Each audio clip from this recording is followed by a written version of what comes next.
तालिबान और आरएसएस दोनों एक जैसा सोचते हैं, एक जैसा करते हैं और दोनों का तरीका और व्यवहार एक जैसे ही है।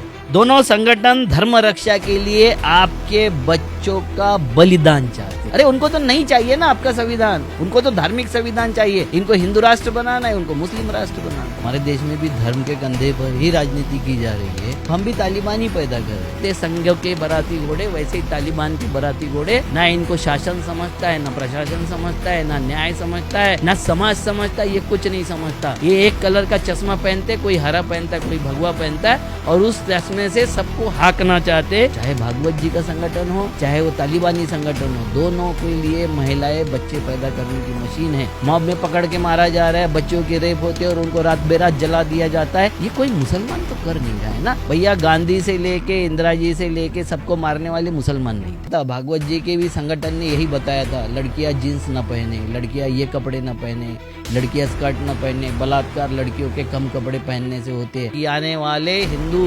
राष्ट्र में हमारी सबकी औकात क्या रहेगी? जो भी व्यक्ति अपनी जाति के अनुसार कर्म करेगा भगवत जी के अनुसार, तो जो भी जिस जाति का होगा वही कर्म उसको करना पड़ेगा, दूसरा कर्म नहीं कर सकता है। ये मनुस्मृति की व्याख्या लागू करने की। नमस्कार। देखो, धर्म के कंधे पर चढ़ के जब राजनीति होती है तो उसका पैदाइश जो होता है वो तालिबान होता है। जब भी धर्म का नाम लेके जब राजनीति शुरू होती है तो उसको कहते हैं कि तालिबान पैदा हो गया। हमारे देश में भी ऐसा ही चल रहा है ना। हमारे देश में भी धर्म के कंधे पर ही राजनीति की जा रही है। हम भी तालिबान ही पैदा कर रहे। और ये क्या होता है कि तीन जैसे सेक्टर है, एक है कॉरपोरेट, एक है धर्म और एक है राजनीति। तो धार्मिक लोग कॉरपोरेट चला रहे हैं, कॉरपोरेट वाले सारे चीज़ में घालमेल कर रहे हैं, वो राजनीति चला रहे हैं, और राजनीति वाले दोनों के प्रेशर में आके काम कर रहे हैं।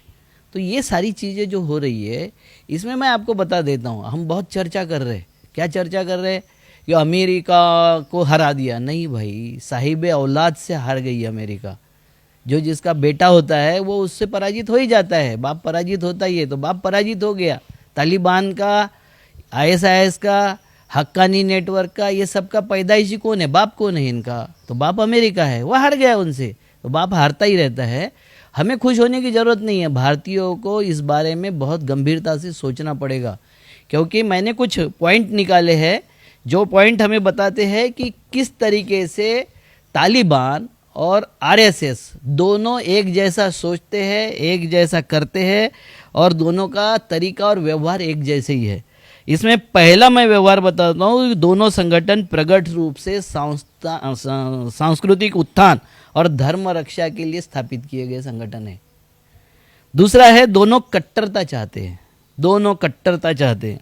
तीसरा है, दुनिया के सारे वर्तमान धर्म जो है वो पुरुष सत्ता का है, इसलिए पुरुषों की ही सत्ता चाहते हैं और किसी की सत्ता, महिलाओं को उसमें भागीदारी नहीं देना चाहते। तीसरी बात है, दोनों संगठन शस्त्र धारण करते हैं। दोनों संगठन शस्त्र के मारे, आपने देखा होगा आरएसएस की परेड भी बंदूक लेके होती है और तालिबानियों की तो हो ही रही है। इनमें लाठी काठी, तलवे, बर्छे, भाले सब लेके परेड होती है। तो शस्त्र दोनों धारण करते हैं। एक संगठन 1400 साल पुराना निज़ाम तामील करना चाहता है, 1400 साल पहले के नियम लागू करना चाहता है समाज पे। दूसरा संगठन हजारों 5000 साल कहते हैं, वो 5000 साल के पहले के सारे नियम लागू करना चाहते हैं। दोनों संगठनों को वर्तमान व्यवस्था, वर्तमान लोगों की ज़रूरत है, उससे कोई मतलब नहीं है। उनको तो अपनी जो किताब उठा के उसके माध्यम से करना है, वर्तमान व्यवस्था से उनको कोई मतलब नहीं है। दोनों संगठन धर्म के नाम पर धार्मिक कानून के अनुसार सत्ता स्थापित करना चाहते हैं। इनको कोई सत्ता नहीं चाहिए, मानव की सत्ता नहीं चाहिए, धर्म की सत्ता चाहिए, क्योंकि धर्म के नाम से मूर्ख बनाना बहुत आसान होता है, इसलिए धार्मिक सत्ता चाहिए। दुनिया के दोनों जो संगठन हैं वो वर्तमान शिक्षा से चिढ़ रखते हैं, क्योंकि वर्तमान शिक्षा जो है वो सवाल करना सिखाती है।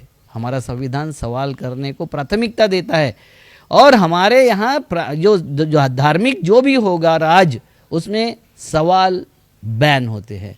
तो ये दोनों सवालों को बैन करते हैं। दोनों शिक्षा संस्थानों को, जो शिक्षा संस्थान साइंस, टेक्नोलॉजी और आगे बढ़ने की शिक्षा देते हैं, दोनों संस्थान उसको क्रश करते हैं, उसको तबाह करते हैं। दोनों संगठन महिलाओं को बच्चे पैदा करने की मशीन समझते। ये बहुत गंभीरता से समझने वाली बात है। चाहे भागवत जी का संगठन हो, चाहे वो तालिबानी संगठन हो, दोनों के लिए महिलाएं बच्चे पैदा करने की मशीन है। वो कहते हैं कि जब से महिला शिक्षित होने लग गई है, भागवत जी ने कहा है कि जब से महिलाएं शिक्षित होने लग गई है, परिवार टूटने लग गए हैं, सामाजिक सारा ताना बाना बिखर गया है। यही तालिबानी भी कहते हैं। दोनों संगठन आज्ञाकारी समाज बनाना चाहते। आज्ञाकारी मतलब वो जैसा आदेश आ जाए वैसा पालन करना, उसके लिए सवाल ववाल कुछ करना नहीं है, अपनी बुद्धि नहीं लगाना, बैल पैदा करना है, भेड़ की जमात पैदा करना है, दोनों को, उनको भी और इनको भी। और क्या अवस्था हो रही है आप देख रहे हो। तालिबानियों ने सत्ता तो ले ली, राज तो कर लिया, मगर सत्ता कैसे चलाएंगे। जैसे हमारे देश में सत्ता तो ले ली, बड़े बड़े जुमले दे के सत्ता हासिल कर ली, मगर ना इनसे बैंक चल रही है, ना इनसे इंडस्ट्री चल रही है, ना इनसे कोई माने क्या बोलते रोजगार चल रहा है, ना इनसे समाज चल रहा है, ना इनसे कोई विकास का काम हो रहा है।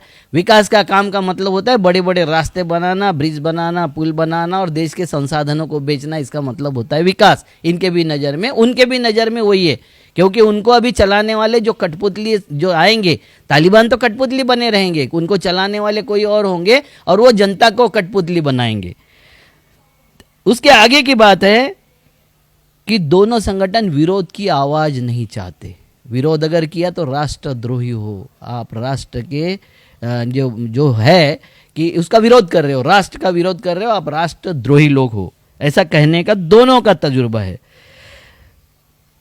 सत्ता के शीर्ष बैठे हुए लोगों का जो भी आदेश होगा, जो सत्ता के शीर्ष पर बैठे उनका आदेश ईश्वरीय आदेश मानने की जरूरत है, ऐसा दोनों संगठनों का कहना है। क्योंकि ऊपर बैठा हुआ शीर्ष का जो आदमी होगा वही सब कुछ होगा, ये भी चाहते हैं और वो भी चाहते हैं। आज अपने देश में भी यही हालत है। दोनों संगठन धर्म और राष्ट्र को बचाने के लिए हिंसा करते हैं। अब बोलेंगे आप तालिबान हिंसा करता है, ये कहाँ हिंसा करते हैं? भैया गांधी से लेके इंदिरा जी से लेके सबको मारने वाले मुसलमान नहीं थे।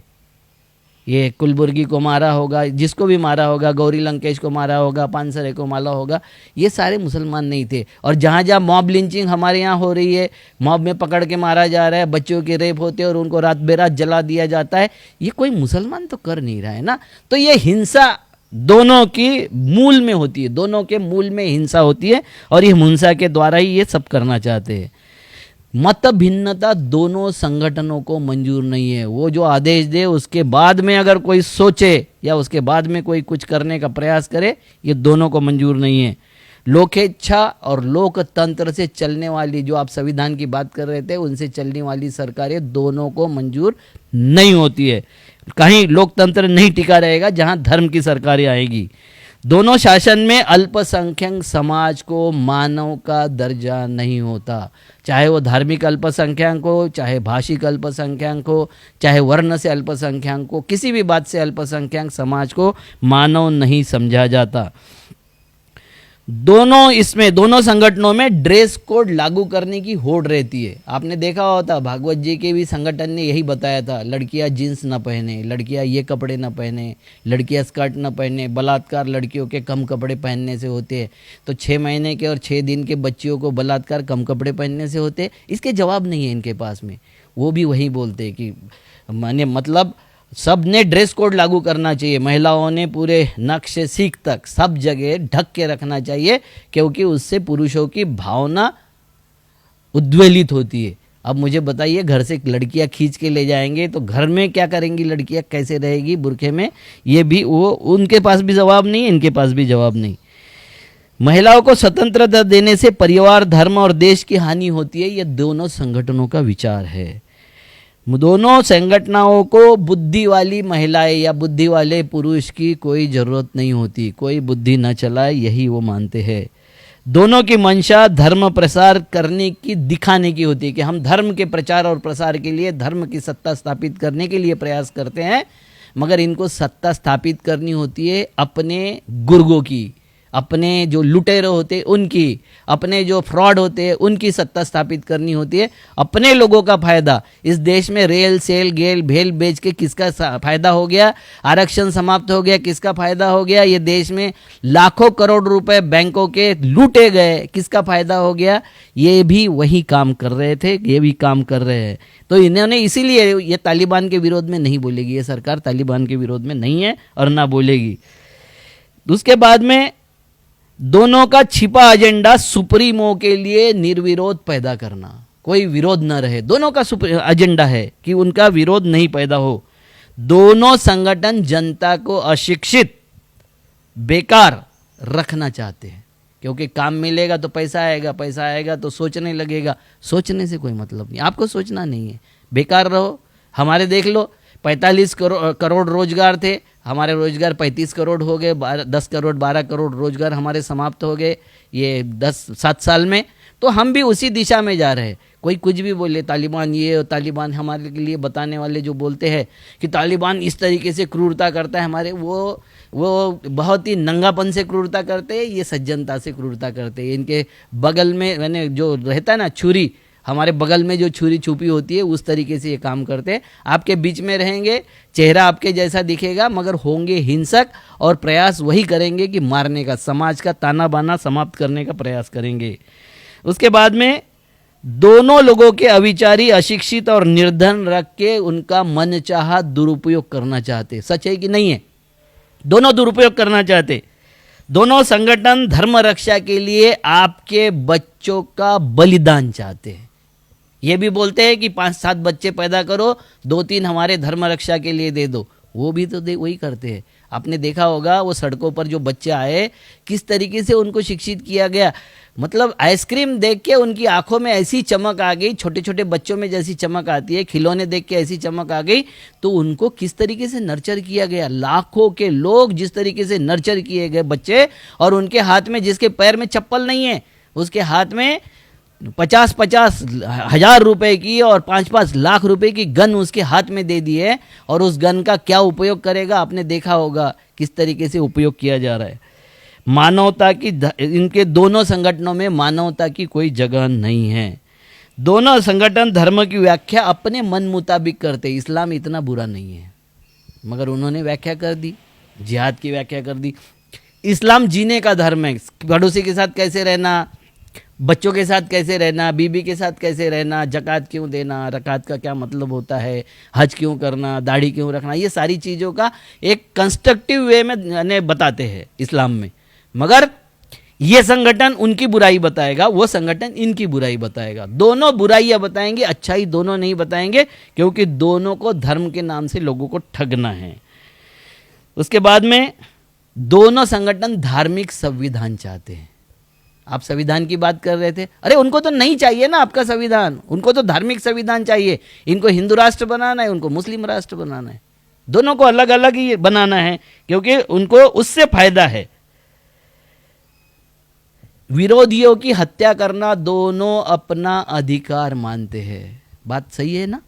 सही है ना बात, कि दोनों लोग अपने विरोधियों का हत्या करना अधिकार मानते हैं। दोनों संगठन समाज में शासन और धर्म का भय पैदा करके लोगों को डराते हैं और उस पर शासन राज करते हैं।